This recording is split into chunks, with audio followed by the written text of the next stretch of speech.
Bill, can you tell us about what it was like to be a Jewish teen during World War II? It's difficult to describe because we went through several conditions. And the war broke out in Europe in 1939, September 3rd. It so happened I was with my son, my brother who's 10 years younger. I was with him with a walk. All of a sudden, the siren sounded, and we ran like other people did. We didn't know why, and we found out the war had broken out. So we called friends, and we started to get in touch with each other and try to console each other that it isn't that bad, it's just sirens. But otherwise, we sort of kept to ourselves very much. My little kid brother was put into school, and I had to start working for a Jewish grocer who understood my German because he spoke Yiddish. And I had to make deliveries to Jewish people with kosher food, and they treated me very nicely. They gave me tips, and so I spent a few months delivering food. Then after a while, and it became a little difficult because we had bombing raids started up, and we had to stay indoors. And I lost touch with most of the people that I had in the meantime made friends with. I was taken to a staging area, Kensington Park in London. I lived in London, and I was taken by two Grenadier Guards who happened to have come back from the war in Europe, were on leave, and they didn't treat me very nicely. They were at 6 foot something, and they marched me downtown into London, and there I met other people, mostly Jewish refugees like myself, but all older. I was only 16 at the time, and I must have been one of the youngest ones that was taken in for internment. And from there, with other Jewish people, we got into car wagons, and we were sent to Liverpool. And that was at the camp below Liverpool, where we ended up in tents. And I was together in one tent with 7 others. All were Austrians. I was the only German Jew. But we conversed, we talked. Life was very simple there. They didn't treat us too well, the guards.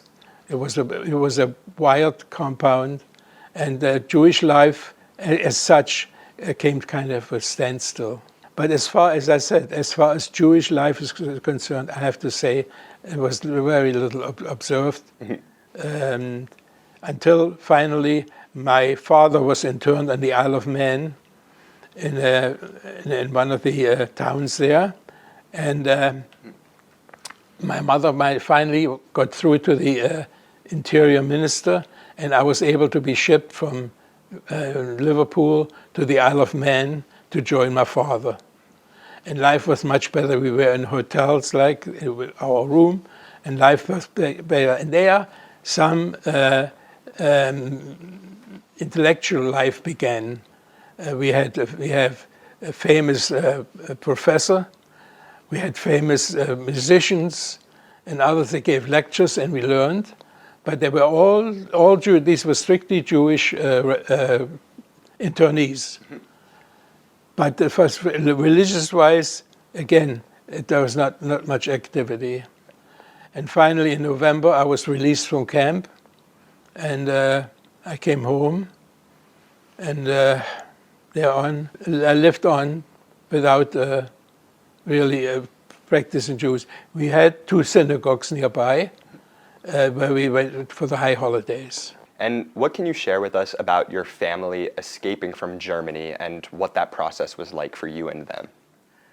After the Crystal Night, at 2:30 in the morning, the Gestapo knocked on the door and asked my father to pick up his few things that he needs, and he went to the Buchenwald concentration camp with his brother. They both owned our factory and other assets. And luckily enough, my uncle and my father were well-to-do at the time, and they were they were given an opportunity to be released from the camp, provided they would transfer all the assets, all our assets, to the German government. So in order to be able to come out of the camp willingly, and not knowing that the future wasn't in Germany anymore for us, they signed it over to the government and they were released. And then after that, immediately my father made plans to be able to come to America. My father made all the arrangements by himself, and to this day, I cannot understand how my father, he was around 50 at that time, was able to handle all these difficulties we had in order to get out of Germany. And I'm just amazed. One of the things was that when we were out of Dresden, we ended up in Berlin for a night. And from there, my father arranged for us to go to Hamburg. And we were able to get into a German steamer that headed for Southampton, England. And how he managed to overcome all difficulties, I don't know. But he managed it. And this is why I think our lives were spared to the ingenuity of my dad, who was able to accomplish that. When we arrived in Southampton, a rather poor great uncle of mine met us. He lived up in a loft, and his apartment was 2 ropes across the room, where he hung his clothes and where his dishes and everything. But he helped us settle in London. We had no money, and we were serviced by 2 London Jewish organizations. One was called the Bloomsbury House, and I don't know what the other one is. I don't remember at the moment the name of the other one. But they helped us get through it food-wise and living-wise until things started to get better, where we were able to get work, we were able to go to work. And my father, he always was up. When he was down, he was up again. And he opened a little business for himself, and where my mother helped out. And in the meantime, of course, we had the air raids coming in. And he decided to get a shelter in the house. He bought a heavy steel plate, which was, the legs were angle iron, that was welded together. And at night, during air raids, my father and mother slept under there. And there were others living with us. We had our own living. And the moment we heard the air raid sirens go, we all crawled under the shelter until the all clear was done. And this was how we had to live under the circumstances. Food was rationed. We had very little butter and so forth. So we had to live through this for the years until 1945, when the war ended. Sure. And can you talk a little bit more about how you got involved with BBYO once you moved to England? Okay, I have to go back now. My father was a member of a B'nai B'rith Lodge way back in the 1920s, perhaps, or even before. And I heard a few things. Once in a while, they took us out. We had a summer home, the congregation. And we went there once in a while, and we met people, and we went swimming and so forth. And but I always knew about the B'nai B'rith. So when the things happened that we had to get out of Germany, we ended up in London. My father and other refugees, when the time came, they formed a B'nai B'rith Lodge called the Leo Baeck Lodge of London, named after the chief rabbi of Germany who survived the war. And we were youngsters. We were in our late teens, early 20s perhaps. We met as children of the Lodge brothers. And then the decision was made to form a chapter of the BBYO. And we made a request to Washington, and we told them that we were a small group of less than 20, and we were of men and women, and we would like to have a single charter if possible. And the B'nai B'rith Washington, BBYO in Washington, they issued one charter, and that's how the group started. Sure. And could you share a little bit more about your chapter, Otto Hirsch? What were the types of things you did and all of that? Okay. We were able to get the Leo Baeck Lodge in London had certain quarters on Baker Street in London. I don't know if anybody knows about Sherlock Holmes, but Sherlock Holmes was on Baker Street, right? Yes. Okay. Anyway, they had that was a synagogue, kind of a synagogue. It looked like a building, but it was a synagogue, and they lent their space for the lodge, and also for us, the BBYM, and we met there once a month, and every time we met, one of our members had to bring a program.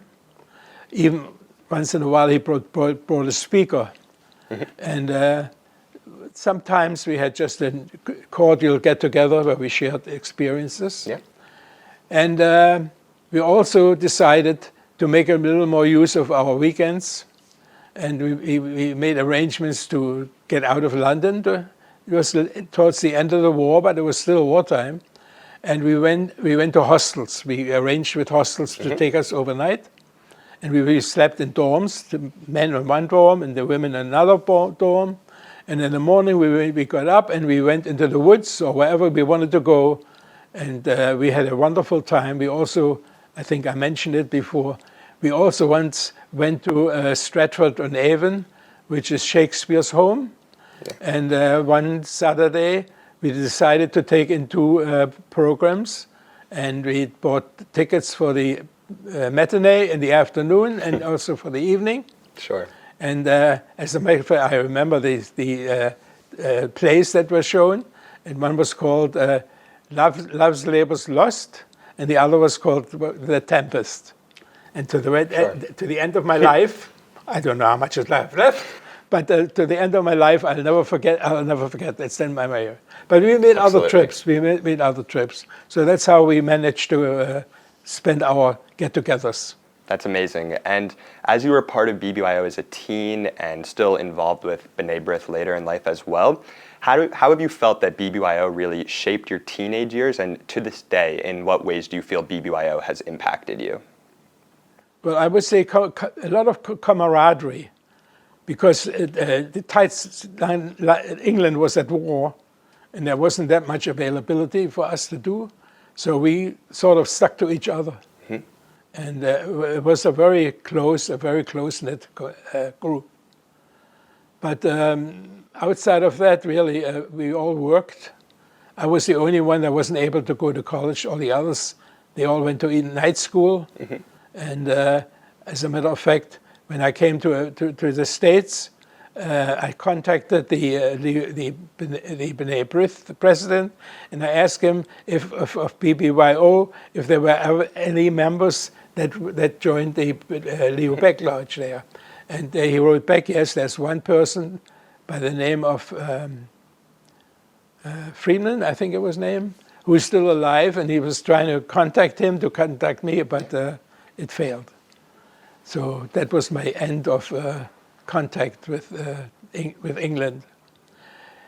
And we called ourselves the Young Couples Group because we were older already. These were the offsprings of the German refugees that formed the Leo Baeck Lodge in New York. And we called ourselves the Young Couples Group, even though most of us were single. But we got together. But somehow, I don't know why, the thought never occurred, maybe we were too old already, to apply for BBYO membership. I really don't know why. I wouldn't able to tell you why we didn't follow up on that.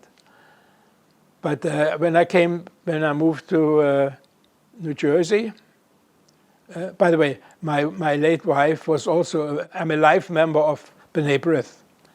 And my wife joined when I met her. It's an interesting story how I met my wife. Would you like to hear it? Sure.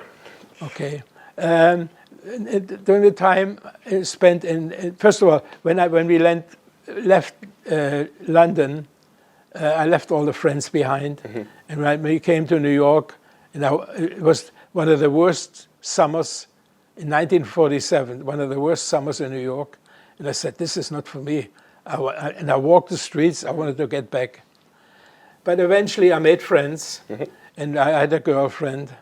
And one day the girlfriend, we walked together, and she looked at the house and said, "Oh, I'm going to go upstairs. I'm going to visit my girlfriend. Would you like to come along?" And I said, "Sure, why not?" To make a long story short, her girlfriend became my girlfriend, who I eventually married. Sure. And we were married for 72 years. I lost my wife almost 3 years ago. But we had a wonderful life together. And what I'm coming back to now is she joined the Leo Back Lodge Women's Auxiliary. And she also became a life member, but she was there years. And when we moved away from New York, many others from our group had moved into communities. Yeah. And we lost kind of contact. I still got mail from them, from those that were left behind, but we lost contact. So I lost contact with B'nai B'rith, BBYO, and suddenly it occurred to me, why not? Somehow I got people, I don't know how they got my name. I wrote to Washington quite a few times, trying to get attention, but it hadn't been for Debbie, maybe, I don't know, I would still be looking around trying to find somebody that can help me, because I wanted to reestablish my contact with BBYO. Sure. And I mean, on that note, so many years later, after you've finished your formal involvement with BBYO, what's really sparked your interest in wanting to be back, wanting to get involved, reaching out so much, and still being in the thick of it? It's easy to say, it's just hard to find the words for it. Of course. Okay. Basically what it is this was a group I felt very comfortable in, and I felt like at home. That's why when I greeted you guys coming here, I mean, to me, it was a touching moment to see you guys. Nothing bad that when I say about Debbie. I'm glad Debbie, she was the one who engineered all this. Okay, if it hadn't been for Debbie, I might still be out on the soccer field. I don't know. But anyway, when you came, when I met you, when I know of you, it came back memories which to me are very dear. Absolutely. Yes. That's excellent. And sort of what advice do you have to others, other alumni who have finished their teenage years in BBYO? What do you recommend to them? How can they stay involved with all of it? How can they possibly reconnect with BBYO in the ways that you're now reconnecting with it? When I go to bed at night, I'm going to talk a little bit too personal perhaps, but I'm going to do it anyway. I try to reflect, and I'm also grateful that I'm where I am today. And I'll never forget that happens every night. Absolutely. And then I reflect. And I reflect that when I was a little guy, I was helped along to grow up without a mother. And then I met good friends in my school who turned Nazis past them and despised me, hit me, and others who are my good friends, they were afraid if they would find out that their friendly towards me, that they would get into trouble. So I was a little bit a loner, I would say. And then I met, towards the end, I met other people, other friends, made other friends. But in the whole life, really, it's always came back to the same, that I felt I was mostly at home in my group. You know, it's always, they say it's always a tunnel, there's always the end of the tunnel. So through all the hard life that I went through, I always looked for that light. And if I hadn't been in England for the 7 years, because I would have never met my wife, and my life would have been very different. So as much as I downgraded my life, having to move to America, I always looked for that light and the tunnel. And I did find it. I have a wonderful family. I have 2 wonderful children who each have 3 great-grandchildren. Some of them have 2 children, and I have over 5 and a half great-grandchildren.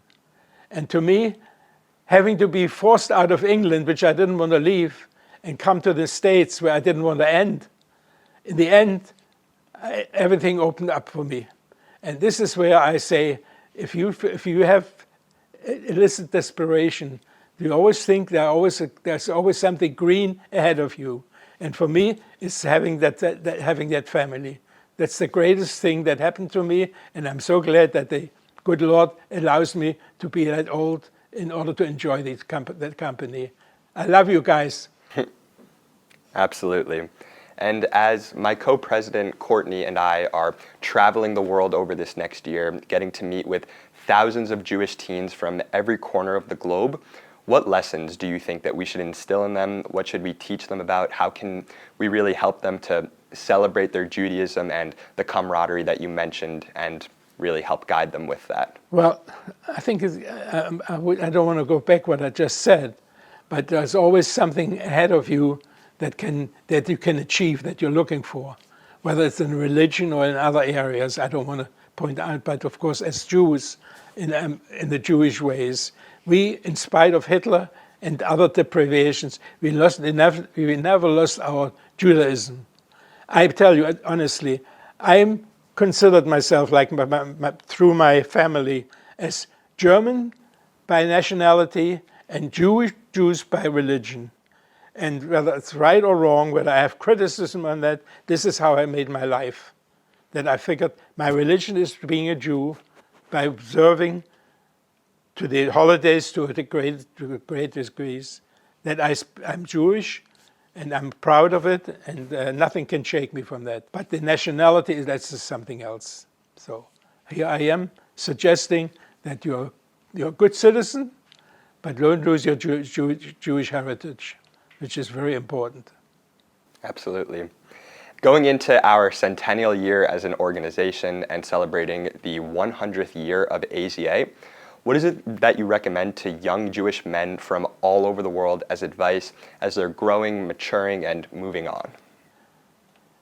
Well, if they have lived through the AZA and BBYG life and enjoyed and found certain things of value, they should increase this value. Stay with it, but increase it. And your horizon is wide. When you're young, I was restricted because of conditions. But these young people have all the world ahead of them. And if they are desperate to achieve that, they can achieve it. But of course, being Jewish, you never lose your Jewish heritage, and keep that. And keep that. Absolutely. Thank you so much. Okay, thank you.